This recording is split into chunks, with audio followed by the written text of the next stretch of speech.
Bismillahirrahmanirrahim. Alhamdulillah. Wassalatu wassalamu ala Rasulillah Sayyidina Muhammad bin Abdullah wa ala alihi wa sahbihi wa man wala, amma ba'du. Alhamdulillah, kita melanjutkan kajian-kajian kitab Muqaddimah Hadramiyah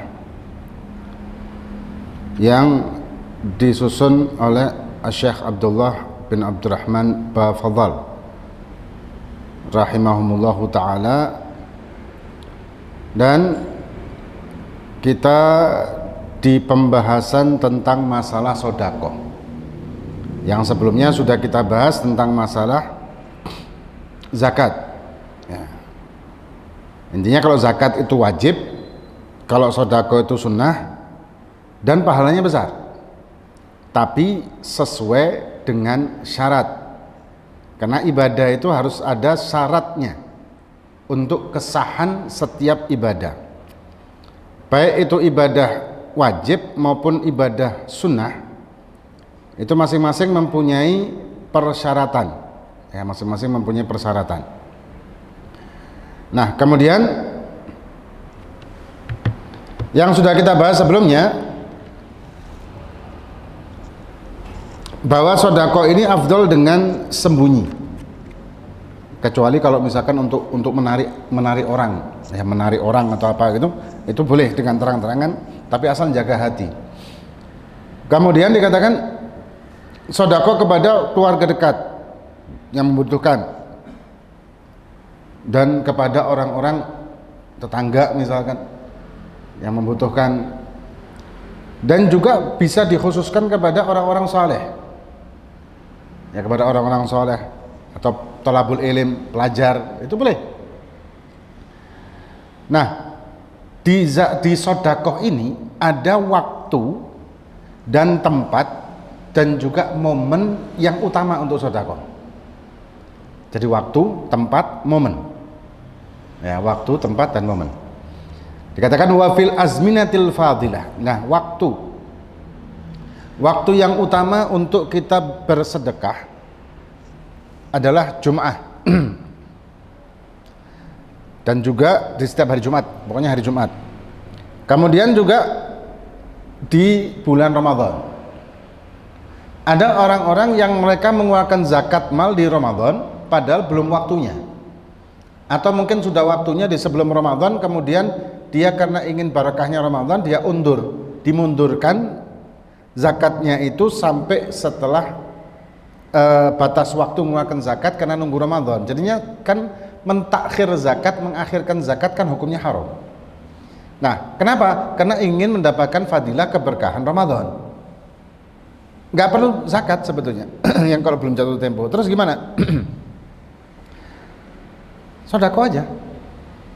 Kita melakukan amal ibadah sunnah di Ramadan, pahalanya pahala wajib, pahala seperti wajib. Apalagi kalau sodakohnya pakai nadar. Sodako itu kan asal hukumnya sunnah, dan nadar ini segala sesuatu ibadah yang asal hukum sunnah kalau dinadar jadi wajib. Begitu juga dengan sodako. Sodako dinadar jatuhnya jadi wajib ya. Jadi jangan memundurkan atau memajukan zakat yang jatuh temponya di luar Ramadan untuk mengejar fadilah Ramadan dengan zakat, jangan. Tapi sodako aja di Ramadan, dapat pahala wajib.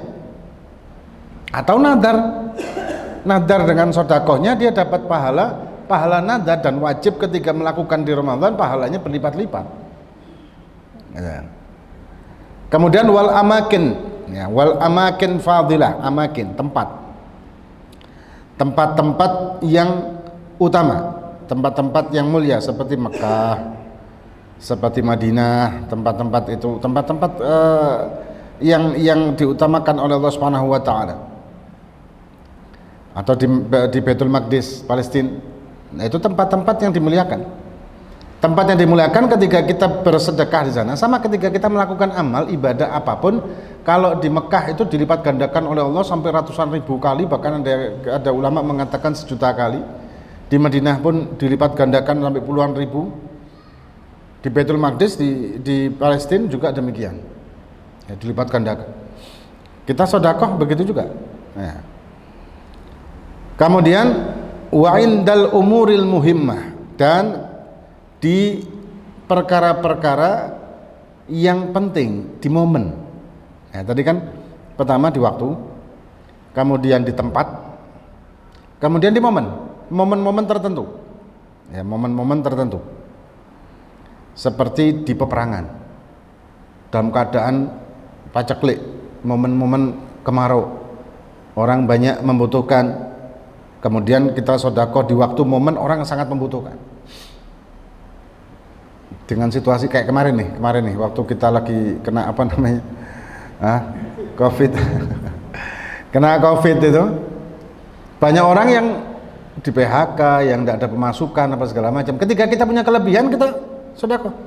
Utama di situ, afdal di situ, karena banyak orang sangat membutuhkan pada waktu itu. Kemudian wal kusuf, seperti waktu gerhana, wal marad, ketika sakit, untuk daf'ul bala, untuk mencegah bala, untuk niat syifa. Bahkan ketika ada orang yang dia malamnya mimpi buruk, mimpi menakutkan begitu. Karena mimpi itu kan macam-macam. Ada mimpi yang itu adalah isyarah, ada mimpi yang merupakan bisyarah. Isyarat gitu ya. Kalau bisyarah itu kan kabar gembira. Ada juga mimpi yang bunga tidur. Orang habis nonton film misalkan, habis nonton film perang, mimpinya perang. Ada yang gitu kan. Jadi sebelum tidur dia mikir apa, kebawa ke mimpi. Ada yang. Nah, ketika ada orang mimpi buruk, ini anjuran dari para sesepuh kita, para tua-tua, para ulama. Ketika kita ini mimpi buruk, terbangun dari mimpi tersebut, kita baca ayat kursi dan kita rubah posisi kita tidur. Kemudian paginya kita sedekah dengan niat daf'ul bala. Bisa jadi mimpi kita adalah isyarah dari Allah Subhanahu wa taala atas keburukan di kehidupan kita. Kita daf'ul bala dengan sedekah, karena sedekah itu bisa meredakan kemurkaan Allah, bisa meredakan bala dari Allah dengan sedekah, asal sesuai dengan aturan, asal sesuai dengan syarat-syarat sahnya. Nah, termasuk ketika dia sakit dia sedekah untuk syifa, untuk kesembuhannya, boleh. Kemudian wal haj, dan waktu dia haji, momen ketika haji, juga bertepatan ketika momen di Mekahnya atau di Medina, atau ketika dia dia sudah memakai pakaian ihram walaupun belum masuk Medina dan belum masuk Mekah. Itu dia momen-momen untuk dia bersedekah, pahalanya juga besar. Kalau kita tidak mendapatkan momen ini dan kita kepingin sedekah, ya nggak apa-apa, nggak masalah. Sedekah itu sendiri pahalanya gede. Ditambah kalau di momen tertentu, di waktu tertentu, atau di tempat tertentu, ditambah. Tapi kalau misalnya kita tidak mendapatkan momen-momen tersebut, ya nggak apa-apa. Dengan catatan kita punya kelebihan. Nanti kita bahas itu kelebihan apa. Kemudian wabima yuhibbuhu, sedekah yang afdal itu dengan apa yang dia suka dan layak. Misalkan dia suka dengan pakaiannya, dengan sarungnya, ya kasihkan orang sarungnya. Ini sarung sudah nggak usah dipakai, bolong-bolong kena rokok. Ashabul hisab itu pasti bolong-bolong kabeh kan. Sudah kena terbuka auratnya, kena lubang rokok ini kan tidak bisa dipakai sholat tuh. Dikasihkan orang, ya nggak manfaat kan. Atau pakaian dia punya kaos nih, warnanya sudah tidak tahu warna apa, saking lamanya ini pakaian tidak pernah dipakai. Nah, terus disedekah, ya percuma kan? Atau makanan sudah basi. Intinya sedekahlah dengan sesuatu yang kita suka, layak untuk kita. Sedekahkan itu untuk orang lain. Jangan yang sudah tidak layak untuk kita sedekahin. Nah, untuk bila wa an yakuna bitibin nafsin wa bishrin. Ya. Dan ketika kita ngasih sedekah itu dengan apa ya, sumringah, kalau bahasa kita nih, dengan sumringah, dengan senang, bukan dengan kita cemberut atau kita dengan, kan ada orang biasanya kalau misalkan ada orang datang minta sumbangan terus kita kayak kesel gitu karena mungkin ngotot ini orang maksa-maksa minta sumbangan, akhirnya kita ngasih dengan muka ditekuk 10 gitu ya. Wah, wes oke. Dang nyali. Ya, kayak gitu. Jangan seperti itu kalau sedekah. Tapi sumringah. Ya bahasa kita nih sumringah. Dengan wajah yang enak dilihat, dengan wajah yang nyenengno. Jangan sedekah dengan wajah yang enggak enak dilihat. Ya. Dan kalau misalkan dia mendoakan kita, orang kita dikasih sedekah nih, kita ngasih sedekah nih. Orang itu mendoakan kita. Terima kasih, semoga antum panjang umur, misalkan sehat afiat, semoga antum banyak rezekinya. Sunnah kita untuk merot itu kita membalas juga dengan doa. Sunnah. Ya, ketika kita didoakan sama orang yang kita kasih sedekah, kita sunnah mendoakan juga yang sama kepada orang tersebut. Moga-moga antum juga sama. Moga-moga antum juga sehat afiat, moga-moga antum juga lancar rezekinya. Itu sunnah hukumnya.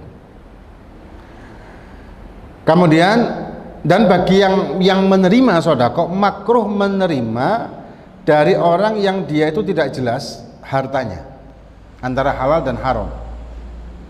Bahkan disebutkan dari kitab Kasultanil Jair, seperti penguasa yang zalim. Penguasa yang zalim memberi kita sedekah, itu kita makruh untuk menerimanya. Kecuali kalau jelas itu adalah hal yang haram, misalkan ada orang habis korupsi gitu ya, kemudian ngasih kita, alhamdulillah saya sudah korupsi, ini sedekah buat antum, moga-moga tidak ketahuan korupsinya. Jelas haram kan ini, dan wajib kita tolak dan wajib kita nahi mungkar di tempat. Wajib kita tolak. Nah, wajib kita tolak, langsung tolak, tidak mau, tidak boleh, haram ini. Nahi mungkar langsung nahi mungkar di tempat. Nah, kemudian kalau orang ini punya pekerjaan yang pekerjaan itu ada halalnya ada haramnya, maka syubhat kita nerimanya, makruh kita nerimanya, karena itu syubhat barangnya ya, syubhat. Tapi kalau misalkan kita dikasih oleh penguasa yang kalau kita menolak akan menimbulkan fitnah, maka kita terima dan kita salurkan lagi ke orang yang butuhkan. Ada penguasa-penguasa yang kalau ngasih itu kalau tidak diterima dia tersinggung dan akhirnya jadi masalah, yang dianggap radikal lah, yang apalah segala macam. Kita terima, tapi kita sedekahkan lagi ke orang lain, jadi kita cuma perantara aja. Kalau memang dengan jelas-jelas orang tersebut kalau tidak kita terima dia akan menjadi masalah gitu kan, kita terima tapi kasihkan orang lagi. Kemudian wala yahillu tasadduqi bima yahtaju ilaihi li nafaqatihi au nafaqa man alaihi nafaqatihi fi yaumihi wa lailatih. Dan haram hukumnya bersedekah dengan apa yang dia butuhkan untuk nafkahnya dia di hari itu atau di sehari semalamnya itu. Dia butuh untuk makan ya, tapi tidak ada lagi sudah nih, dia kasihkan orang, haram. Akhirnya dia tidak makan dan menimbulkan bahaya buat dirinya, tidak boleh, kecuali dia mampu untuk sabar untuk dirinya, atau nafkah orang-orang yang wajib dia nafkahin, anak dan istri. Istri itu kan wajib kita nafkahin, anak juga wajib kita nafkahin. Nah, jadi kalau misalkan kita punya uang nih cukup untuk belanja sehari buat istri dan anak, tapi kita kepingin sedekah, tidak boleh kita sedekah dengan uang itu, harus kita jadikan itu sebagai nafkah. Wajib kan, nafkah itu kan wajib. Nah kemudian ada pertanyaan, kalau ke ibu bagaimana? Ini banyak yang biasa di medsos nih, suami memberi nafkah ke ibunya, boleh tidak? Boleh, asal dia telah memberi nafkah wajib kepada istrinya, ada lebihnya dia nafkahin ibunya, ada lebihnya. Tapi kalau misalkan cukup untuk satu orang, nafkahnya dia ini cukup untuk satu orang di hari itu, kalau saya kasih ke ibu maka istri tidak makan di hari itu. Kalau saya kasih ke istri, ibu tidak makan, mana yang diutamakan? Mana? Istri apa ibu? Istri. Ini banyak yang protes kalau di apa? Kalau di mana namanya, di medsos ini banyak yang protes. Loh, kan ibu yang melahirkan kamu, istri kan begini begitu. Begini loh. Kenapa kok istri diutamakan dalam hal nafkah? Karena istri itu adalah orang lain yang terikat. Yang kita ikat dengan akad. Akad itu kan ikatan perjanjian. Dia itu nikah tadi itu. Yang tadinya dia orang lain bebas menjadi terikat dengan kita yang orang lain tadinya. Maka kita bertanggung jawab dengan orang lain tersebut karena sudah kadung ikat, maka kita tanggung jawab dengan kita ngasih nafkah. Nah, kalau ada lebihnya baru kita kasih ke yang lain. Itu. Nah, kemudian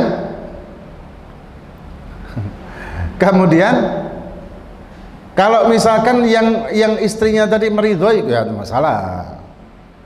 Istrinya, Pak, misalkan Thomas gitu ya, kasih ibu aja deh, kesian ibu belum makan, saya gampang deh tak puasa, misalkan begitu. Nah, itu lebih utama sih, istrinya pahalanya gede. Tapi kalau istrinya tidak mau, dosa enggak? Enggak. Kenapa? Itu haknya. Asal batas minimal nafkah, bukan lebih dari minimal nafkah. Karena nafkah itu ada batas minimal. Batas minimal nafkah itu ada batas minimal nafkah. Ya, batas minimal nafkah ada itu. Nah, selebihnya dari batas minimal ini sunnah dan pahala sodako. Makanya sebaik-baik sodako adalah kepada istri, betul memang. Selebihnya dari kewajiban.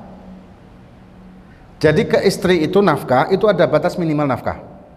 Ya. Lebihnya dari batas minimal nafkah ini adalah sunnah dan pahala sodako. Pahala sodako. Nah, kemudian kalau misalkan dia sudah memenuhi kewajiban kepada istri, yang sunnahnya belum misalkan gitu ya, lebihnya maksudnya, yang lebihnya ini dikasihkan ke ibunya, tidak masalah, istri tidak boleh protes karena sudah memenuhi haknya dia, yang merupakan kewajiban suami untuk memberikan nafkah dengan batas minimal tadi. Ya, ini memang penting sekali untuk kita taklim kajian bab nikah kalau mau nikah ya. Jangan asal lihat di medsos, karena lihat di medsos ini pengaruhnya besar juga. Orang kadang-kadang memahami dengan logika saja. Bukan ibu yang melahirkan kamu, mengandung kamu 9 bulan, ya ibu nah utama, istri lapar tidak masalah, yang penting ibu. Ini nanti dulu, ada hukumnya ini. Ada hukumnya, dalam syariat ini ada hukumnya, sudah diatur. Nah, jadi haram hukumnya kalau dia sodakoh, sedangkan dia punya kewajiban untuk memberi nafkah. Jadi di luar daripada nafkah tersebut, silakan. Kalau sudah dia punya kelebihan dari itu, tidak ada masalah. Nah, kemudian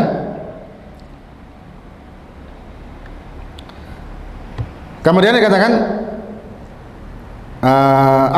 aulidainin la yarjulahu wafa, atau dia punya utang yang kalau dia sodakoh maka utangnya nggak kebayar. Ada pertanyaan nih, saya punya utang nih sama orang, tapi saya kepingin sodakoh, mana yang harus diutamakan? Utang, bayar utang. Kalau jatuh tempo loh ya, bayar utang. Kemudian setelah dia bayar utang, ada lebihnya, silakan. Loh, kan sodakoh pahala besar, iya, tapi sunnah. Sedangkan bayar utang kalau jatuh tempo hukumnya wajib. Utamakan wajib daripada sunnah.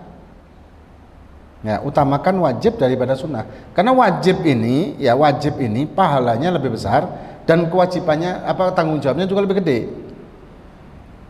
Dan untuk menebus satu wajib itu tidak cukup dengan 70 sunnah.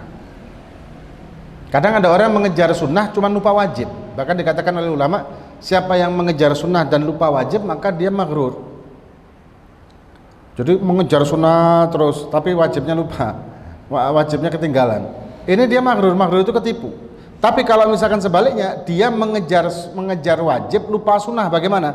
Kalau dia mengejar wajib lupa sunnah itu masih ma'fu. Jadi mengejar wajib tapi lupa sunnah. Ya orang ada kan, orang ibadahnya wajibnya tok gitu, tapi sunnahnya kelewat. Mungkin karena apa gitu, keterbatasan atau gimana, kelewat. Ya. Bagaimana hukumnya? Tidak masalah. Tapi walaupun kalau dikatakan lebih afdal mana? Ya lebih afdal kalau misalkan dia wajib plus sunnahnya.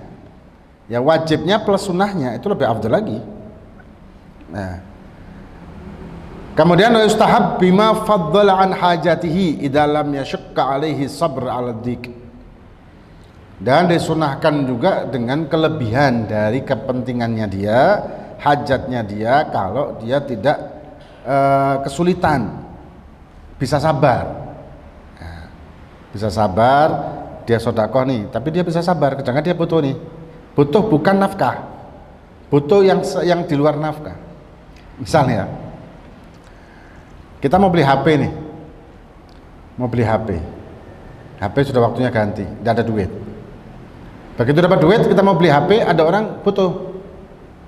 Kalau kita kasihkan ke orang tersebut, kita tidak jadi beli HP, uangnya kurang. Gimana? Kalau kita bisa sabar, ini kan hajat tuh, bukan nafkah nih. Kalau kita bisa sabar, afdol. Kalau kita bisa sabar. Tapi kalau kita tidak bisa sabar, ya jangan. Ya. Nanti akhirnya kepikiran tambah nyesel ketun, apa tak kayak ngomong. Ini masalah sodakoh nanti adalah lagi terusannya, akan kita lanjutkan nanti insyaallah. Intinya ada pertanyaan nih, kalau misalkan kita meminta sodakoh, gimana hukumnya? Kalau kita memang betul-betul membutuhkan, boleh. Kalau kita memang betul-betul membutuhkan, kelaparan, boleh. Bahkan dikatakan ada satu riwayat, kalau ada orang kelaparan, tidak ada makanan sama sekali, sudah benar-benar lapar nih.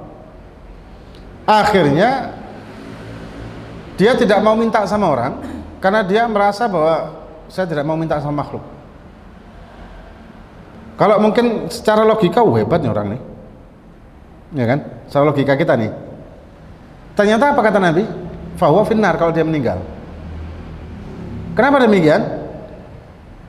Karena dia tidak mau minta sedangkan dia membutuhkan. Tidak ada kerjaan, tidak ada apapun sama sekali yang bisa dijual, sudah mentok sudah. Betul-betul kelaparan mau mati, tapi tetap tidak mau minta. Ini bahaya nih. Nah, kemudian kalau misalkan kita minta sama orang sedangkan kita membutuhkan, bagaimana? Makruh. Bahkan bisa jadi haram. Bisa jatuh haram nanti. Ya. Kalau kita misalkan minta sama orang yang minta sedangkan kita ini sebetulnya masih punya banyak, bahkan orang yang ngasih kepada kita ini lebih melarat daripada kita, lebih sogeh kita daripada dia, tapi kita masih minta gitu ya. Ini naudzubillah, orang yang minta tanpa malu tersebut, karena bukan membutuhkan sebetulnya dia kan, mungkin karena malas atau gimana, akhirnya dia minta gitu. Ini nanti dia memiliki kiamat dibangkitkan dengan wajahnya mengelupas karena malu kepada Allah Subhanahu wa taala. Sampai segitunya. Alhamdulillah. Jadi ada momen di mana kita boleh minta, ada momen kita dilarang minta. Dan ketika kita sedekah, kita utamakan orang yang tidak fasik. Nah, orang yang tidak fasik, orang yang tidak apa namanya? Kita tahu nih orang ini orang suka apa? Judi itu apa namanya? Online. Judol ya, judi online. Kita tahu nih orang suka judi online. Kita tahu. Kita kasihlah sedekah.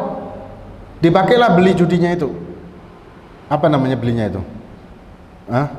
Beli yang judi-judian itu. Terus apa hukumnya kita? Dosa kita. Kalau kita tahu loh ya. Kecuali kalau kita tidak tahu, orang itu bakal melakukan kemaksiatan dengan uang yang kita kasih. Kita tidak tahu nih, ternyata orang itu dengan uang yang kita kasih dipakai untuk maksiat, dipakai untuk judi, dipakai untuk minum khamr. Nah ini kita tidak tahu, namanya kita tidak tahu, tidak ada masalah, tidak ada hukum dengan tidak tahu. Ketidaktahuan itu tidak menjadikan hukum. Sama kayak najis orang tidak tahu, ya tidak ada hukum. Orang masuk kamar mandi tanpa sendal, walaupun makruh sih tanpa sendal itu masuk kamar mandi. Tapi kadang-kadang di masjid-masjid atau di mana itu kadang-kadang tidak disediakan sendal, tapi repot. Disediakan sendalnya juga mulai. Ya, kan biasa di masjid itu sendalnya tidak boleh masuk ke jeding kan, biar tidak kotor maksudnya. Tapi disediakanlah sendal-sendal di masjid. Tapi sendalnya juga boleh. Kadang-kadang gitu ya, repot ya. Nah, orang masuk kamar mandi tanpa sandal, apakah najis kakinya? Jawabannya tidak. Kenapa? Karena dia tidak tahu yang dia injak itu najis apa enggak. Kecuali kalau yakin ada najis di situ, enggak masalah. Berarti hukum najis. Yakin yang dia injak najis, jatuh hukum najis. Tapi kalau dia tidak yakin, tidak kelihatan, tidak tahu, enggak jatuh hukum najis. Ya, jadi tidak tahu itu tidak jadi hukum dalam syariat. Ya. Wallahu a'lam bishawab. Ada pertanyaan?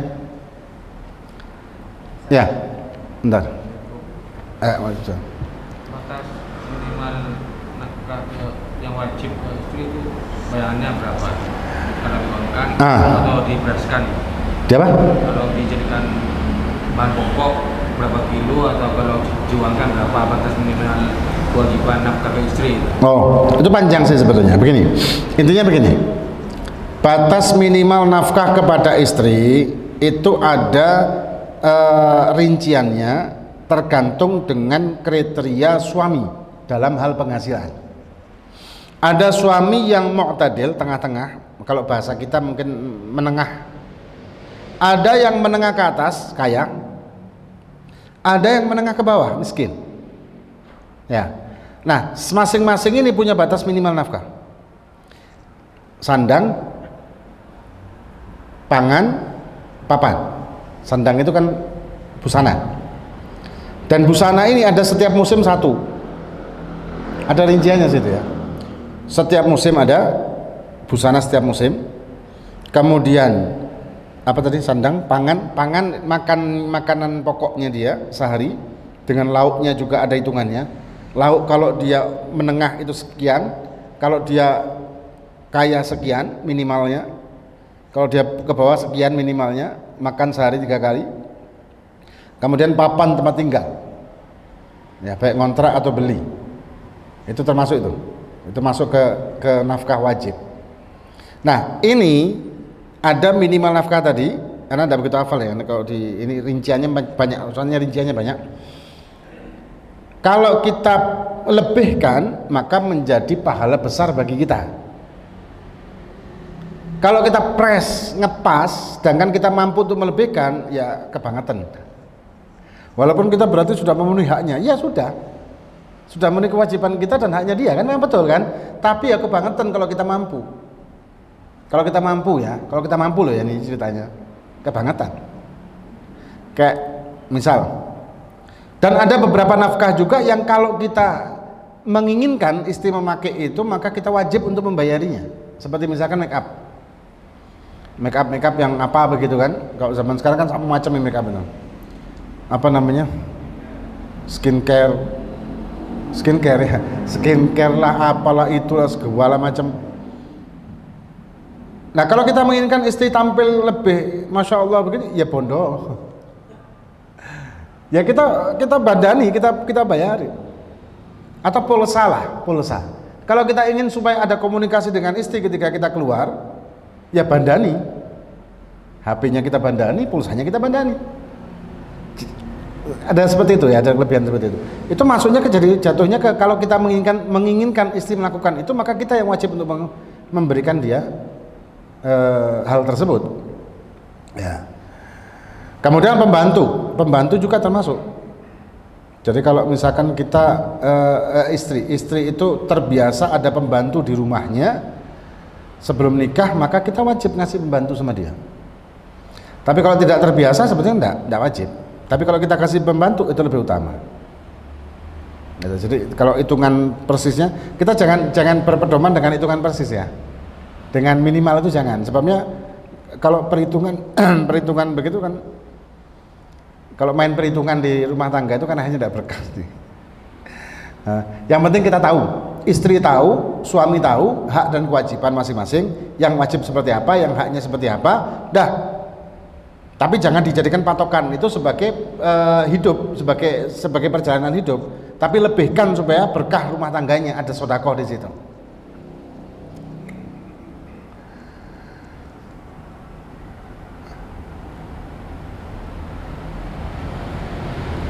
Jadi apa namanya, kayak ini yang banyak juga di medsos nih, bikin makan itu wajibnya suami, membersihkan rumah kewajiban suami, menjaga anak kewajiban suami. Ya betul memang. Tapi kalau ini diterapkan, gimana rumah tangga itu? Suami pulang kerja nih, capek, harus masak, kemudian bersihkan rumah, ngepel, nyapu, ngepel, terus apa lagi? Jaga anak, dulang anak. Istri tinggal duduk, cepak no di meja makan, makannya istri segala macam, tinggal istri makan, kalau perlu disuapin. Kira-kira ya apa itu? Gak suwe stroke tuh? Gak suwe stroke itu suami kan? Istrinya loh, karena itu kan kewajiban suami. Iya, cuman kalau Anda sebagai istri membantu meringankan kewajiban suami tersebut, kan pahalanya besar dan menjadikan rumah tangganya kan bahagia, berkah soalnya. Memasakkan suami, makanan yang disukai suami, pahala. Itu kan tidak wajib, betul, tapi ketika dia memasakkan untuk suaminya kan pahala. Nah, sekarang dibalik, kalau suaminya merintah, maka jatuhnya wajib. Karena taat kepada suami hukumnya wajib selama tidak melanggar perintah Allah dan Rasul. Suami perintahkan masak, wajib masak. Nah, makanya tuh kadang-kadang di medsos ini bahaya nih, kalau orang belajar dari medsos ini kadang-kadang nggak karuan.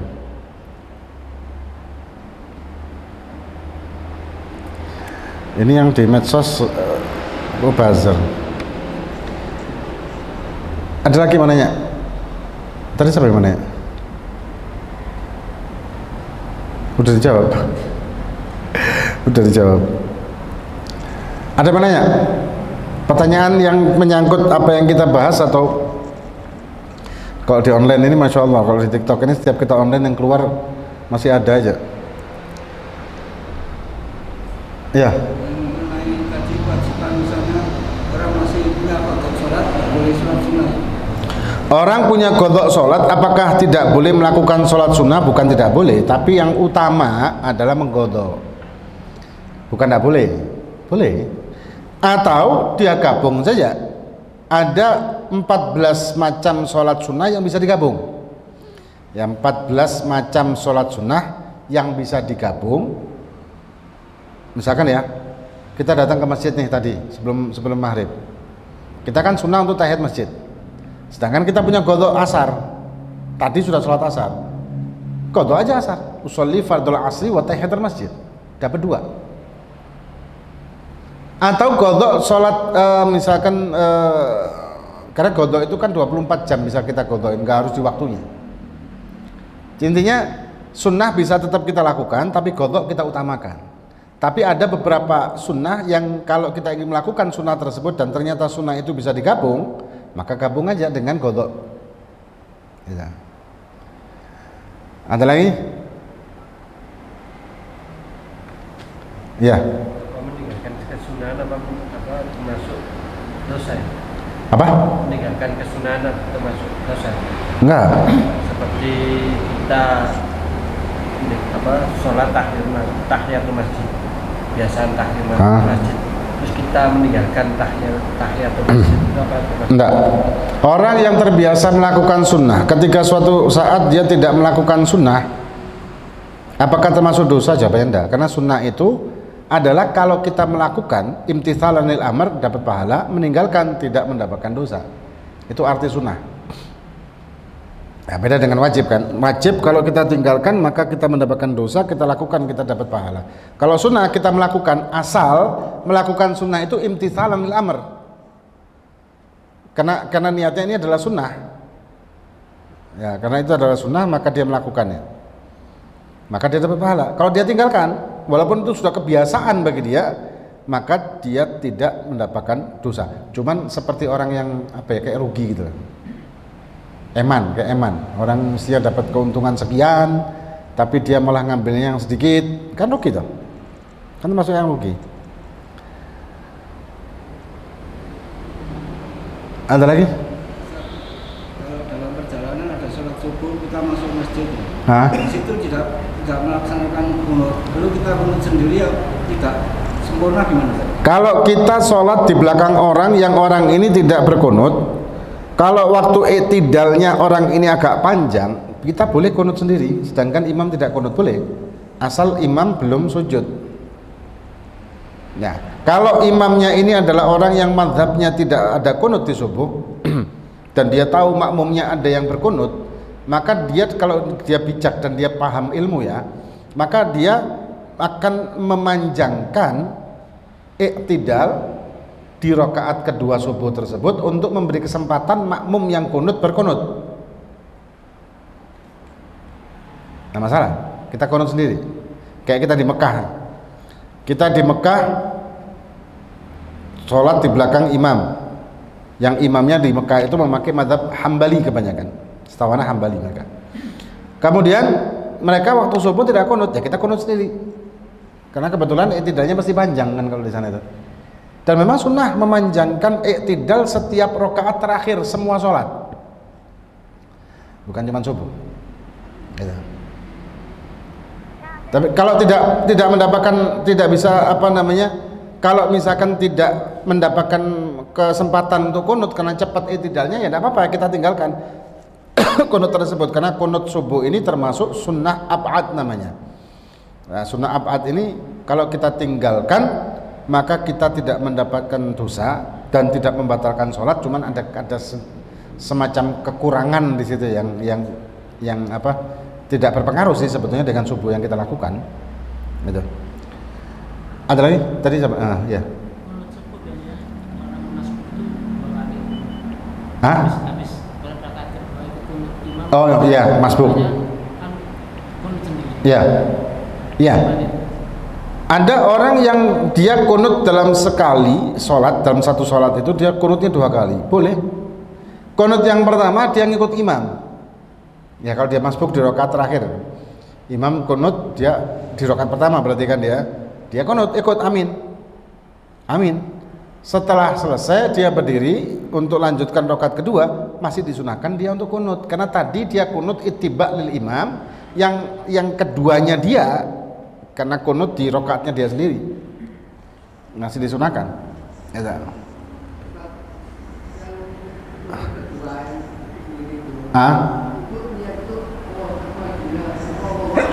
Apa?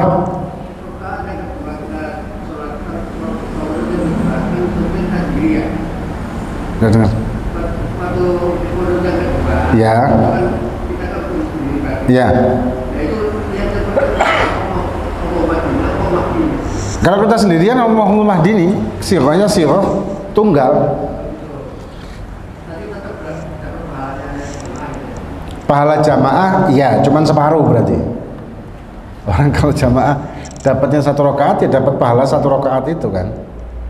Ya tergantung dia dapat, dia ngikut jamaahnya itu berapa rakaat. Kalau dapatnya 1 ya 1, 2 ya 2.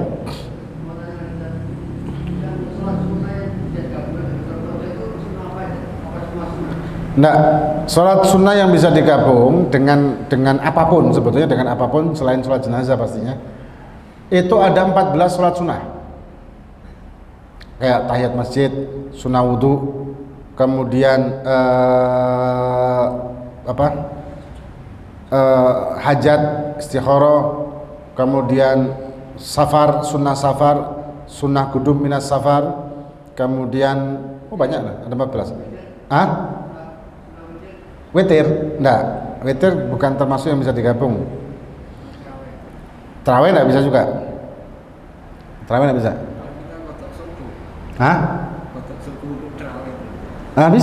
Bisa.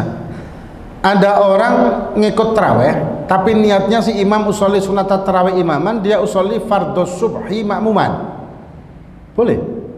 Sah jamaahnya walaupun dia tidak mendapatkan fadilah jamaah, tapi sah. Tapi tidak perlu pakai kunut itu. Kenapa? Yo pasti bakal heboh kan. Bakal jadi fitnah tuh. Momoro kunut dhewe. Setiap rakaat kedua di tarawih merkunut. Ya orang kan akhirnya jadi omongan. Kalau orang tidak paham, kan jadi fitnah. Nah kalau seperti itu mending Enggak usah. Enggak usah pakai kunut maksudnya. Hah?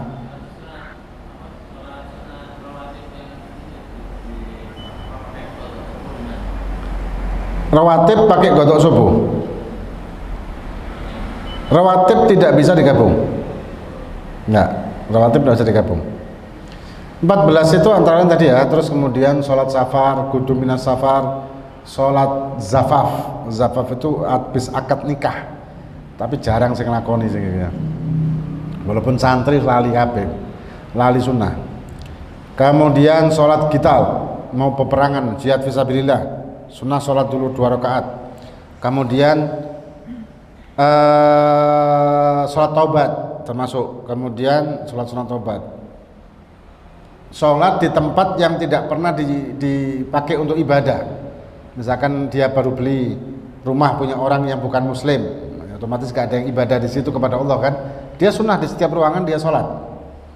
Ya, sholat untuk melaksanakan sholat di tempat yang tidak pernah dilakukan ibadah kepada Allah di situ. Bisa seperti itu. Enggak, tasbih enggak. Tasbih itu sholat sunnah mutlak. Tasbih enggak bisa digabung. Rawatib enggak bisa, witir enggak bisa. Tarawih juga tadi enggak bisa. Tapi orang sholat tadi kok kayak tadi ya. Tapi lumayan loh itu ya. Itu lumayan. Kalau misalkan dia ikut tarawih nih, tapi niatnya godok subuh. Sehari dia sudah godokin berapa berarti? 10 subuh dia godokin dengan jamaah. Sebulan 300 lah. 300 subuh, hampir setahun. Boleh. Tapi dia tidak mendapatkan pahala jamaah. Apa nih Habibana? Pamit dulu mau isya ya, mau Ustaz mau ya. Ada lagi?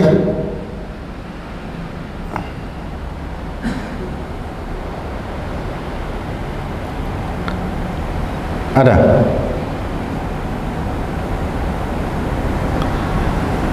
Hah? Ini yang di online kebanyakan biasa.